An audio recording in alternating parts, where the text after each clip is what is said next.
Islam is my life, and there is a storage, a wealth of information, a wealth of knowledge, a wealth of wisdom that we can tap into, that we can go towards, and to get the guidance from this wealth of knowledge, this ocean of abundance, right? Khazanah ilmu ini merangkumi, mencakupi, mempunyai semua aspek kehidupan. Ini satu lagi transformasi yang dibawa oleh pendidikan. Makanya kita bilang kuasa transformatif pertama Islam itu adalah pendidikan dalam konteks Nusantara, ya. Dan ini suatu kehebatan Islam yang dibawa oleh Wali Songo, dibawa oleh guru-guru agama, guru-guru yang datang dari gelombang pertama, yang mana masih Pak Yamin bilang tadi, gelombang pertama itu gelombang tentang membaca, mengaji, ada pengetahuan itu kan. Jadi this is the first one, kuasa transformatif yang pertama. This is the first transformative power, that is the power of education. Let's move on to the next one. Baik, ini mungkin ini hal-hal yang saya angkat. Tentu sekali ada banyak lagi kuasa-kuasa transformatif yang lain dalam Islam, tetapi ini hal-hal, ada 4 perkara yang saya angkat, 4 plus 1 nanti. Dan yang kedua ialah kerohanian. Wali Songo juga sepertinya mana yang dibilang oleh saudara, oleh Pak Yamin tadi, membawa juga ilmu tentang fikih dan juga tasawuf, ya. Dan kerohanian itu adalah satu ilmu yang Wali Songo, kalau kita lihat cerita-ceritanya, memang sangat tauhidik, ya, tauhidik dan spiritual. Dan pendekatan mereka adalah pendekatan paradigma rohaniah atau tauhidik, tauhid, fokusnya kepada tauhid dan spiritual sekurang-kurangnya awalnya. Dan ini ada juga dalam ajaran, dan awaluddin ma'rifatullah, ya. The beginning of religion is to know thy God. Awal agama itu mengenal Allah, kan. Maka kita belajar dengan sifat 20 Allah bagaimana dan sebagainya, gitu. Dan ini ada juga filsafat yang datang daripada Rumi, salah seorang ahli filsafat filosofi Islam, ya. Dia bilang, remember the entrance to the sanctuary is inside yourself. Ingatlah bahawa pintu ke arah kedamaian, ke arah sakinah itu ada di dalammu, ya. Jadi ini adalah satu perjalanan yang dibawa oleh Wali Songo dan ulama-ulama sufi awal di Nusantara itu ialah very spiritual, fokusnya kepada kerohanian, ya. We go to the next slide, Raja. Jadi pendekatan paradigma rohaniah ini atau tauhidik spiritual paradigm ini menekankan beberapa aspek bahawa esensi manusia, jati diri manusia itu spiritual atau rohnya, ya. Bahawa kita ini mempunyai satu roh yang akan berkekalan selepas kita mati nanti, dan tanggungjawab kita sewaktu kita hidup akan dah ditanya, dipertikai selepas kita mati kemudian. Dan kalaulah kita menghitamkan diri kita, maka kita akan kekubur dengan titik-titik hitam tersebut. Dan jadi membersihkan hati, memulangkan kembali fitrah kita sebagai manusia insan itu, kan, dan mencapai tahap yang lebih spiritual. Itu adalah intinya, kan. Justru tasawuf itu fokusnya pada qalbi, ya, kan. Jadi kalaulah kita bersolat tetapi niatnya ialah riak, maka solat itu mungkin tidak diterima, gitu, kan. Atau terima pun pahalanya 0, 0, gitu, kan. Atau bisa menjadi negatif, ya, enggak, belum pasti, gitu, kan. Makanya fokus pada tasawuf, ya. Ini ada miripnya dengan awal Islam dahulu, ya. Fokus Islam di Mekah itu fokusnya kepada membangunkan iman. Dan ini kita tidak lari juga dari sejarah dan konteks sosial sebagai ilmuwan FISIP ya, dalam fakultas ilmu sains dan politik dan segala yang bersifat sosial itu, konteks Nusantara waktu itu di Hindu Budanya itu kan. Dan kalau kita lihat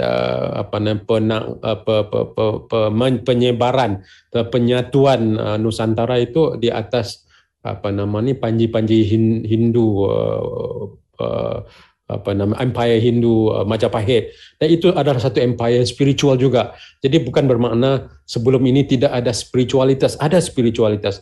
Malahan Wali Songo sangat mengerti hal tersebut dan ini menjadi satu pintu masuk yang sangat sesuai, sangat cocok dengan message dan dengan perjuangannya Wali Songo, yaitu perjuangan sufi ini kan. Jadi perjuangan sufi, dan mereka juga terdiri dari guru-guru tarikat ya, dan kita akan bicara sedikit tentang tarikat kemudiannya. Adalah satu perjuangan sufi, perjuangan tasawuf, perjuangan untuk membaiki diri sendiri itu. Jadi kalau saya sering dengar ada mahasiswa saya ada, kalau ada masalah ada oknum-oknum itu, ya oknum itu masalahnya karena orangnya belum lagi bersih hati kan, belum.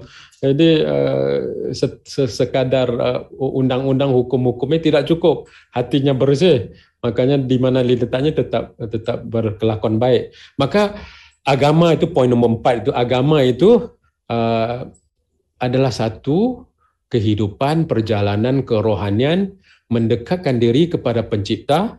So it's a spiritual journey, right? Untuk menjalinkan hubungan spiritual sesama insan dan alam. Makanya maksudnya kita ada hubungan spiritual juga dengan insan, ada hubungan spiritual sama alam ini. Kita sebagai khalifatullah, sebagai menjaga alam ni juga, ya kan? Yang membawa rahmat dan kemajuan. Tujuan kita di sini sebagai khalifah, bukan saya bawa tentang khilafah ya, khalifah sebagai memimpin ya, memimpin diri kita, memimpin mereka yang di bawah pertanggungjawaban kita itu, and together we lead ourselves, we lead our people who are under our responsibility, we lead our environment towards a better progress, towards a better future by sharing the rahmat Allah, rahmatan alil alamin itu kan. Dan ini kita lihat ya, itu kan foto-foto yang saya mungkin sudah kenal semua itu, termasuklah Gus Dur di situ semua. Juga kalau tanya teman-teman saya yang mengenali Gus Dur, bilangnya Gus Dur juga ada apanya ini, kalau bahasa Malaysianya bilang kasyaf, ada kasyaf ya, kalau apa ya, bahasa Indonesia apa ya, yang bisa mempunyai kasyaf, sama juga ya, sama ya, oke, kasyaf ya kan. Dan yang kalau foto yang di tengah itu ya, itu adalah Tuanku Abdul Rahman bin Muhammad, itu adalah agung atau raja Malaysia yang pertama, itu raja Malaysia yang pertama ya kan. Beliau juga adalah seorang ahli tarikat juga, tarikat Muhammadiyah malahan ya. Dan di Negeri Sembilan itu memang banyak orang yang bertarikat, dan mufti Negeri Sembilan juga seorang yang amir tarikatnya, guru tarikat juga. Justru yang diperjuangkan juga oleh Wali Songo itu adalah a spiritual journey, kalau lihat di bawah, a spiritual mission led by spiritual figures. Jadi ini satu transformasi yang berlaku dalam masyarakat juga. Jadi tidak menolak spiritualitas, malahan membawa spiritualitas ke satu tahap yang lebih tinggi. Malahan dalam agama Islam itu ada 7 peringkat nafsu-nafsunya itu kan, dan kita nafsu amarah, nafsu mutmainah, maju ke depan lagi. Dan ini juga diangkat oleh Imam Ghazali ya. Ini juga bahagian daripada yang diperjuangkan dalam ulama-ulama awal, guru-guru Nusantara awal. This is the mission that has been shouldered by early gurus, the early ulamas of Nusantara. Right? Kalau kita lihat uh, uh, terapan kerohanian juga masuk dalam budaya, ya. Kalau seni silat itu kan. Dan ini sangat terkenal lah, kalau Wali Songo itu, siapa tidak tahu Wali Songo dengan kesaktiannya kan, ilmu-ilmu kesaktiannya, seperti juga apa nama yang dipaparkan dalam filem-filem itu. Saya ingat sewaktu saya kecil itu, saya suka sangat lihat filem-filem Wali Songo waktu kecil. Walaupun kami di Malaysia kami tahu apa ni Wali Songo itu, kami lihatlah. Tapi waktu itu zaman-zaman ada kilat-kilat gitu kan, belum lagi special effect-nya, belum belum lagi Marvel comic atau DC comic level lah, belum lagi kayak apa namanya ni apa namanya Superman kayak gitulah kan. Tapi kami kecil-kecil sudah lihat kesaktian, kehebatan ilmu apa namanya ni wali-wali Songo itu. Justru ini dicapai melalui satu perjalanan spiritual juga. Jadi kalau sekadar ritual saja, sekadar zahir saja, mungkin tidak dapat tercapai. Sekadar fokus kepada fikih, ya kan, mungkin tidak bisa tercapai kan. Nah, makanya mendekati apa namanya tahap yang lebih tinggi, tingkat-tingkat yang lebih dalam di dalam diri kita itu, kita bisa mengembangkan talent bakat-bakat yang lain yang memang ada diberi kepada kita. Setiap orang ada bakat-bakatnya sendiri, ya, kehebatan-kehebatan di sini, tinggal ketemu atau tidak saja kan. Dan ini terapan kerohanian dalam budaya ini satu keluar biasaan juga dalam Wali Songo, ya. Kalau kita lihat slide yang seterusnya, ini menarik, wayang kulit, ya, wayang kulit. Ini di antara yang saya ingat luar biasa, ya, dalam wayang kulit ini. Wayang kulit itu kan satu apa nama ni kesenian yang dibawa oleh komunitas sebelum Islam, ya kan, komunitas Hindu, ya. Tetapi yang menariknya dalam wayang kulit itu ada yang disebut disebut sebagai Gusti Murbeng Kang Dumandi, ya, Tuhan yang Maha Pemberi Kehidupan. Sebetulnya itu merujuk kepada Allah. Yang ini pendekatan budaya ini dipakai, diterapkan oleh Wali Songo. Dan pusaka is called as Jamus Kalimah Sada atau Kalimat Syahidah, senjata yang paling ampuh yang dimiliki oleh putra tertua Pandawa. Ini maksudnya senjata yang paling hebat itu adalah kalimat Jamus Kalimah Sada. Sebetulnya itu adalah kalimat syahadah, kan. Jadi kalimat ini berisi satu kitab, kitab menarik itu.